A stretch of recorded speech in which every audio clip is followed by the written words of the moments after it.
Hi, here we are with Unit 6 of Mechanics Instruction that sticks, dashes. Dashes are used to set off major interruptions within a sentence.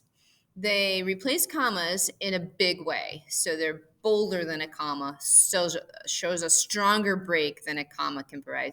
Commas are the workhorses. They're reliable, they're kind of ordinary. They don't call attention to themselves, whereas a dash does kind of like call attention to himself. It's just like saying, whew, I'm here, notice. So a reader tends to notice a dash where they might just not even realize how the commas helped make their experience smooth and clear. A dash usually kind of calls attention to itself a little bit. So it's a style choice. Grammatically, you don't need dashes. Stylistically, they help develop your voice, your style, add emphasis, a little pizzazz to your writing. So we'll look at some examples coming up here. One thing about dashes, though, if you use too many dashes in a piece of text, it's going to make your text very choppy. It's going to maybe confuse your reader. Your reader will be distracted by them, and then your message gets lost. So you don't want to use them too much. Just a little bit goes a long way when you're talking about dashes. So here are some examples. So you have a major interruption within a sentence. Listen to how this sounds. And you know you would read it differently if there were commas rather than the dashes too. So my father, and it is hard to blame him given the poverty in which he grew up, grows very angry if he feels that someone is denigrating the poor. So it's like I've interrupted myself when I was talking. So that interruption is pretty strong. Takes me kind of in a different direction. It changes the time frame here a little bit, takes us out of the regular time frame. So the dashes work there.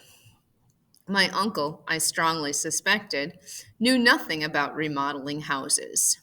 A likely situation here, he's actually trying to do it and maybe not doing such a great job. So this is kind of like little side note, kind of like you could use a parentheses there. But it's definitely more than a comma can handle. Sometimes you might have a list that interrupts the flow of your sentence. So I used to be good at crossword puzzles, trivia games, and chess. Things I used to be good at, such as crossword puzzles, trivia games, and chess, became exercises in frustration after my head injury.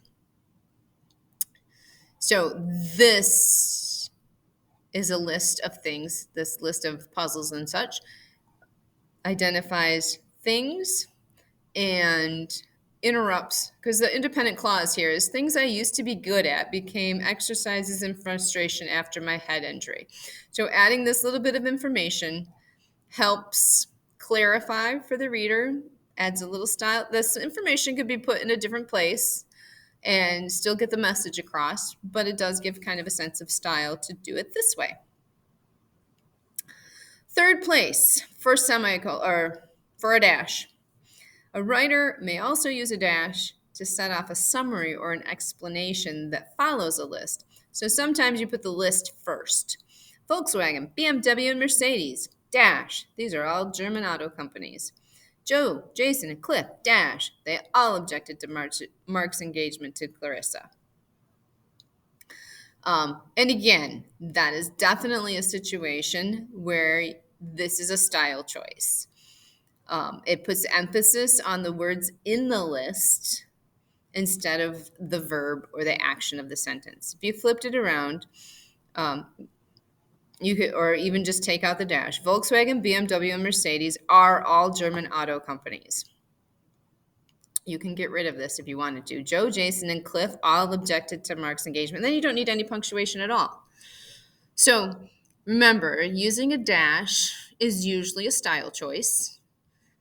There are other grammatic options when it comes to getting that information on the page in a grammatically responsible way.